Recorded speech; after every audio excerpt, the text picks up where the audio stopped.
마일스톤 H. 안녕하세요. 마일스톤 H입니다. 지난주 한국은행에서 금융안전보고서가 발행이 되었는데요. 금융안전보고서 내용을 한번 살펴보도록 하겠습니다. 일단 한국은행 들어가셔서 금융안전에서 금융안전보고서 클릭하시면 이렇게 금융안전보고서가 나옵니다. 이미 지지난주 영상에서 말씀드렸지만 23일에 나왔고요. 벌써 5,131분이 다운을 받으셨네요. 참고로 여기 보시게 되면 금융안전보고서, 요약 이런 내용들이 쭉 많이 있는데요.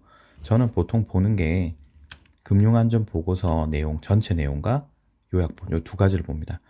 일반적으로는 요약본을 보통 보는데요. 요약본을 보면서 내용을 좀 추가적으로 알고 싶다면 자세한 내용을 보고자 금융안전보고서 전체 내용을 보고 있습니다. 참고로 금융안전보고서는 2003년 4월부터 게재가 되는데요. 1년에 두 번 정도 나오고요. 제가 일단 말씀드리고자 하는 거는 이 금융안전보고서가 한국은행에서 작성되기 때문에 얼마나 객관성과 신뢰성이 있느냐, 그리고 공공기관이기 때문에 다른 기관과 마찬가지로 강력하게 뭐 폭락이다, 폭등이다 이런 얘기를 할 수가 없어요. 되게 보수적으로 얘기할 수밖에 없다는 걸 알아두셨으면 좋겠고요. 그런 현상을 좀 알아보려고 하면 가장 최근이라고 할 수 있는 게 리만 사태죠. 2008년 정도에 일어났지만 그 전조 증상을 알 수 있었던 거는 대략적으로 이쯤이었던 것 같아요. 2007년 10월 31일. 그래서 금융안전 보고서 10호 이 내용과 그리고 최근에 발행이 되었던 2021년 12월 13일 이 두 가지를 비교를 해보고자 합니다. 일단 얼마나 한국은행에서 발행한 이 보고서가 정확성이 있는지, 그리고 어떤 방식으로 얘기를 하는지, 마지막으로는 얼마나 보수적으로 얘기하는지 이런 내용들을 좀 살펴보면서 저희가 좀 추측을 한번 해보는 시간을 갖도록 하겠습니다. 처음 보실 자료는 2007년 10월 자료인데요. 리만 사태가 일어나기 1년 전 자료이고요. 그때 당시에도 미국 주택 시장에 대한 내용들이 일부 나오긴 있었어요. 저희가 보실 내용은 개괄부터 보도록 하겠습니다. 어떤 내용을 보여주고 있고 얼마나 보수적으로 보고 있는지를 대략적으로 하이라이트를 쳐놨어요. 그래서 이 내용을 보시면서 대략적인 내용을 한번 보시고, 여기 보시게 되면 이번 버전 2021년 12월 버전은 어떤지 좀 비교 분석을 해보도록 하겠습니다. 내용이 좀 다소 길 수 있기 때문에 관심이 있으신 분들은 끝까지 봐주시길 바랍니다. 2007년 자료부터 먼저 보게 되면요. 하이라이트된 내용만 간단간단하게 보도록 하겠습니다. 우리나라 금융 시스템은 대체로 안전성이 유지되고 있다. 다만 미국 서브프라임으로 인해서 잠재적 불안 요인이 남아있다. 세계 경제는 건실한 성장을 유지하고 있는 가운데 국내 경제도 상승 기조를 이어가고 있다. 이렇게 서브프라임 문제가 먼저 터졌음에도 불구하고 긍정적으로 얘기하고 있어요. 말씀드렸지만 공공기관이기 때문에 폭락한다, 폭등한다 이런 얘기는 할 수 없어요. 되게 보수적으로 얘기할 수밖에 없다는 거, 그걸 감안하시고 항상 보셔야 됩니다. 2007년 상반기 중 미국 경제는 주택 경기 냉각 등으로 성장이 둔화되었다. 아시아 경제, 유로 지역은 고성장을 지속하였다. 다만 성장의 하방 위험은 증대한다. 즉 이렇게 이런 문제가 발생하기 때문에 다른 지역도 문제가 될 수 있다라고 언급은 하고 있습니다. 그리고 밑으로 쭉 내려가시면요. 여기 있네요. 국내 경제. 국내 경제는 수출 호조 및 설비 투자의 건실한 증가세로 회복세가 확대되고 있다. 가계의 경우에는 금리 상승 이외에 부동산 가격 하락 등의 충격에 취약해질 가능성이 있다. 중요합니다. 당시에 2008년 리만 사태가 터지고 나서도 가격이 전국적으로 보면 20, 30% 이상을 하락했어요. 20, 30% 평균적으로 하락했기 때문에 지역에 따라서는 40, 50%, 일부 지역 같은 경우 60% 이상 폭락한 경우도 있었습니다. 그런데도 당시 상황에서는 금리 상승 이외에 부동산 가격 상승 등의 충격에 취약해질 가능성이 있다 정도로만 표현을 했어요. 기업 부분 같은 경우는 중소기업의 경우 일부 취약 기업을 중심으로 충격 흡수력이 저하된 것으로 판단된다. 이 당시에도 문제되는 기업들은 도산을 많이 했었습니다. 참고하셔야 됩니다. 그리고 부동산 시장 같은 경우는 주택 가격 오름세를 제한될 것으로 예상된다. 제한되었죠. 그리고 말씀드린 것처럼 20에서 40% 정도 폭락을 했었습니다.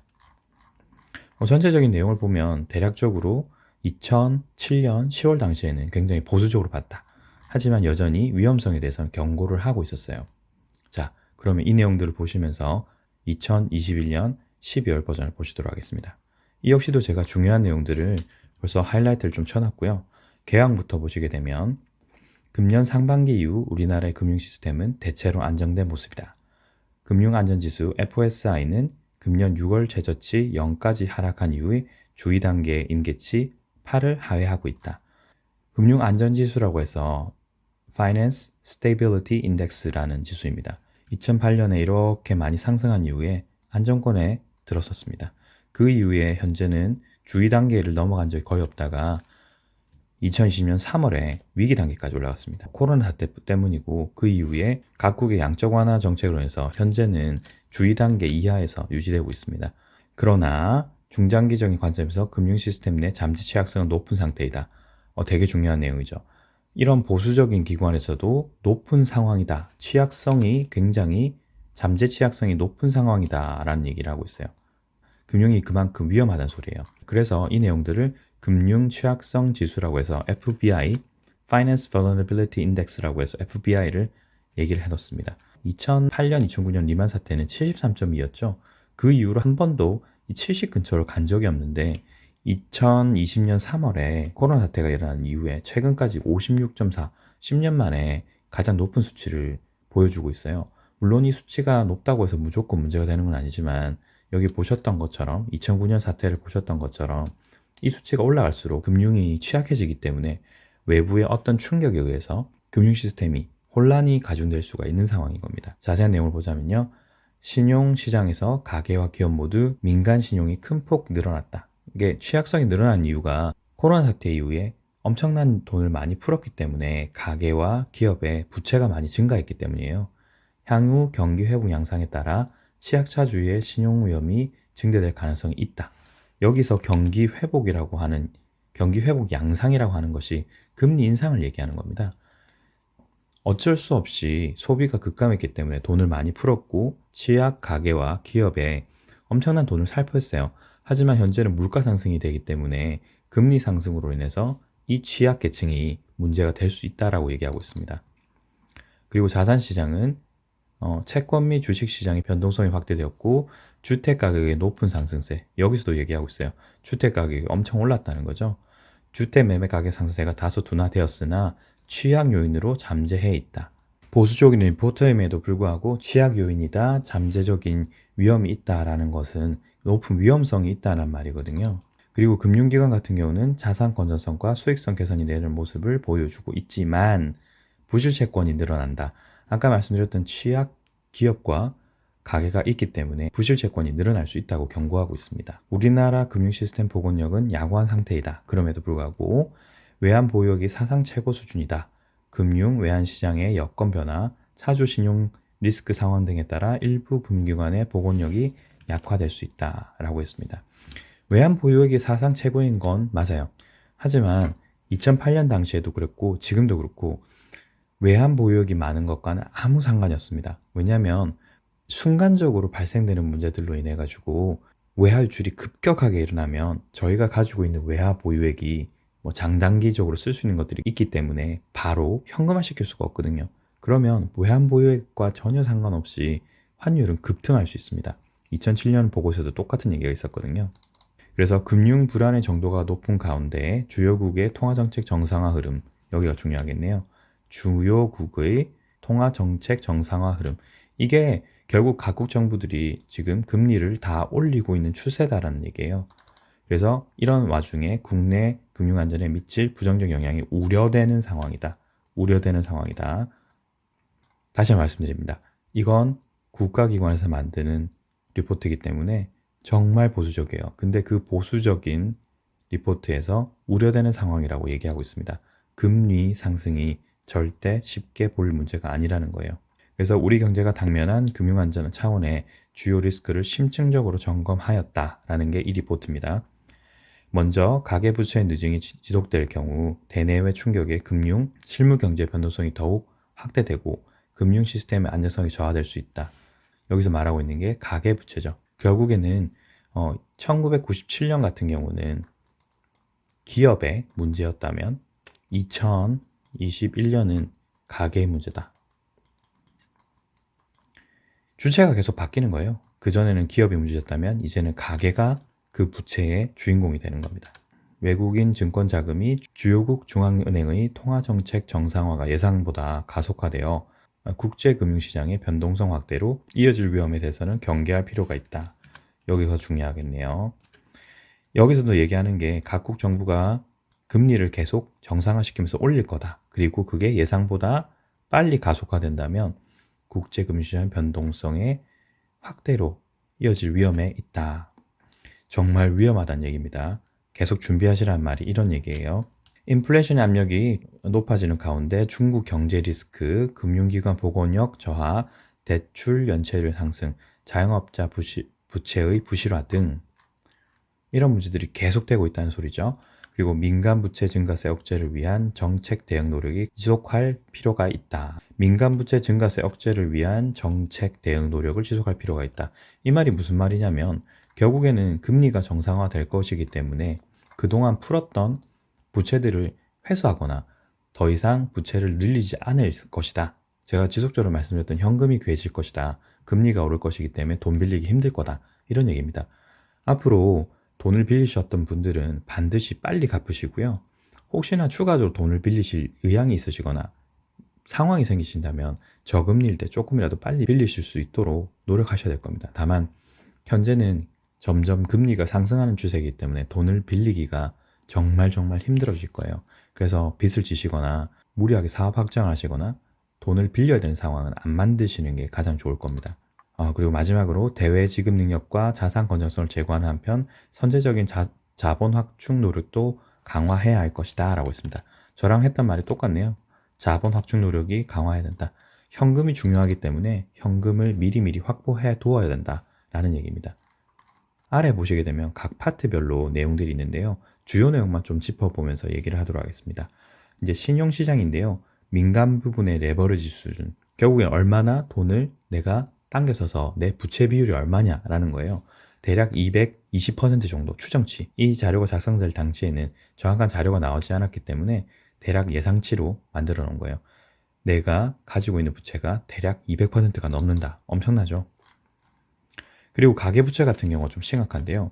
이 220% 가운데 처분 가능 소득 대비 가계부채 비율은 174%라는 거예요. 처분 가능 소득이라는 것 자체가 내가 100만 원을 벌면 기본적인 삶을 살기 위한 비용들을 제외한 나머지 비용을 가지고 내가 무엇을 쓸 수 있을 때 그 돈을 처분 가능 소득이라고 합니다. 제가 만약에 100만 원인데 여기서 기본적인 삶을 살기 위해서 필요한 돈들을 50 정도를 뺀다고 치면 나머지 50이 처분 가능 소득이에요. 처분 가능 소득 대비 가계부채 비율 174%란 말은 대략 여기서 50 곱하기 1.74를 한 금액이 대략적으로 85 정도. 제가 한 달에 쓸 수 있는 돈이 50밖에 안 되는데 제가 이미 빌리고 있는 돈이 85란 소리예요. 결국엔 빚이 너무 많다라는 겁니다. 계속적으로 내용을 보게 되면 가계대출 연체율은 금융 완화 정책의 정상화 과정에 과다 채무 가구, 취약 가구 등을 중심으로 상승할 우려가 있다. 지금 현재로서는 금리가 지속적으로 상승한 상황이 아니기 때문에 연체율이 낮지만 향후에 상승할 우려가 있다. 상승할 우려가 있으니까 조심해라 이 말입니다. 그리고 기업 신용 같은 경우는요. 기업 신용도 만만치 않은데요. 1,500조 정도 되고 작년 동기 대비 12.4% 정도. 그리고 중소기업 대출이 상당히 높은 증가세가 있다. 이것도 똑같을 겁니다. 개인이나 기업이나 이번에 코로나 사태를 기준으로 했을 때는 굉장히 약한 고리부터 돈을 많이 빌리게 되었겠죠. 그래서 중소기업이나 개인 재무 같은 경우도 신용등급이 낮으신 분들이 돈을 굉장히 많이 빌린 상태일 거예요. 특히 자영업자분들이 돈을 되게 많이 빌리셨을 겁니다. 취약기업의 부도위험성이 증대될 가능성에 유의해야 한다.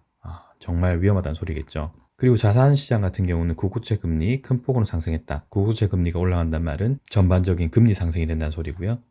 그리고 회사채 같은 경우도 소폭 확대되는 경향을 보이고 있다. 여기 나오는 주가 나오네요. 주가 같은 경우는 예년에 비교해서는 여전히 높은 수준을 나타내고 있다. 한국은행도 여전히 높다라고 얘기하고 있어요. 높은 수준이다. 높다라는 말 자체가 위험하다는 소리겠죠. 그러니까 주의를 계속 하셔야 됩니다. 한국은행도 주가가 예년에 비해서 너무 높다라고 얘기하고 있어요.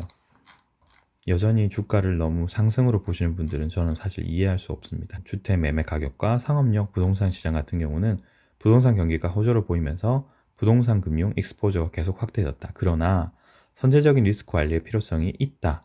부동산 가격도 굉장히 높아졌다. 특히 주택과 상업용 부동산 같은 경우는 너무 높았기 때문에 선제적인 리스크 관리가 필요하다는 말입니다. 부동산도 대출금 회수할 겁니다. 조심하셔야 됩니다. 그 뒤에 내용을 보시게 되면 금융기관 관련된 내용들인데요. 여기서는 제가 특별한 내용을 이렇게 표시를 하지 않았어요. 금융기관 같은 경우는 바젤3가 도입되면서 여러 가지 안전장치들이 굉장히 많이 도입되었고요. 그러면서 대손 충당금이라고 해서 문제가 발생됐을 때 이 문제에 대해서 대응하기 위한 비용을 이미 은행에서는 준비하고 있기 때문에 건전성 측면에서는 큰 문제가 없다라는 거예요. 은행이든 비은행권이든. 그래서 여기서는 제가 별도로 어떤 내용들을 따로 표시는 하지 않았습니다. 그리고 마지막에 보시게 되면 이게 거의 마지막 페이지인데요. 자본 유출입을 보시게 되면 2021년 1월에서 11월 중에 외국인 국내 주식 투자금은 순유출된 반면 채권 투자금은 순유입이다. 즉 주식이 위험자산인데 위험자산에서는 손을 떼고 안전자산인 채권 쪽으로는 돈을 들어가고 있다라는 소리예요. 향후 외국인 국내 증권 투자는 변동성이 확대될 것으로 전망된다. 이게 너무 중요하네요. 한국은행 역시도 향후에 주식이 고변동성 장으로 갈 수 있다. 이 변동성이란 건 위아래도 다 마찬가지겠지만 여기서 내용을 보시게 되면 아래쪽이 더 강하다는 걸 아실 수 있죠. 이미 위에서 벌써 돈을 빼가고 있다라고 하고 있어요. 위험자산에서는 돈을 빼고 안전자산 쪽으로 돈이 움직이고 있다. 그리고 채권자금 순유입세는 당분간 지속될 것이다. 즉 안전자산 쪽으로 돈이 계속적으로 들어갈 것이다 라고 얘기하고 있습니다. 금융기관 뒤쪽의 회복력이나 이런 내용들은 따로 표시하지 않았고요. 여기 대외 지급 능력을 보시게 되면 대외 지급 능력은 전반적으로 양호하다. 당연합니다. 외화 예금이 지속적으로 늘고 있기 때문이죠. 명목 GDP 대비 대외 채무 비율이 전년도 동기 대비 상승했다. 어쨌든 대외 채무가 점점 줄었기 때문에 가지고 있는 돈은 많고 외부 채무는 적기 때문에 건전하다라는 얘기를 계속하고 있는 것 같아요. 여기까지가 거의 마무리인데 어쨌든 앞쪽에 말씀드렸던 대외 지급 능력, 저희 환율 같은 경우는 이 내용과는 전혀 무관합니다. 왜냐하면 외화 보유액이 많든 대외 채무가 적든 이런 건 아무 상관이 없어요. 우리가 가지고 있는 외화가 아무리 많아도 당장 현금화해서 돈이 빨려 나갈 때 그 사람들이 패닉을 하는 상황에 돈을 충분히 넣어줄 수 없다면 환율은 급등하게 될 겁니다. 어쨌든 지금까지 긴 내용이었지만 한국은행에서 만든 금융안전 보고서를 보셨는데요. 요약을 하자면 이렇습니다. 전반적인 상황으로 봤을 때는 2007년 10월 상황과 굉장히 저는 유사하다고 생각하고 내용을 보셨겠지만 굉장히 보수적임에도 불구하고 상당히 강력한 메시지들이 많았어요. 그러니까 지금까지 제가 보여드렸던 여러 가지 시나리오들, 주식시장이든 원달러 환율 시장이든 다른 자산 시장이든 뭐든지 정말 이제는 준비를 하셔야 된다. 준비를 하시되 이런 기관의 내용들을 반드시 보시고 판단을 하셔야 된다라는 것입니다. 오늘 영상은 여기까지입니다. 오늘 영상도 도움이 되셨다면 구독, 좋아요, 구독 알람 버튼 부탁드리겠습니다. 감사합니다. 이상 마일스톤 H였습니다. 감사합니다.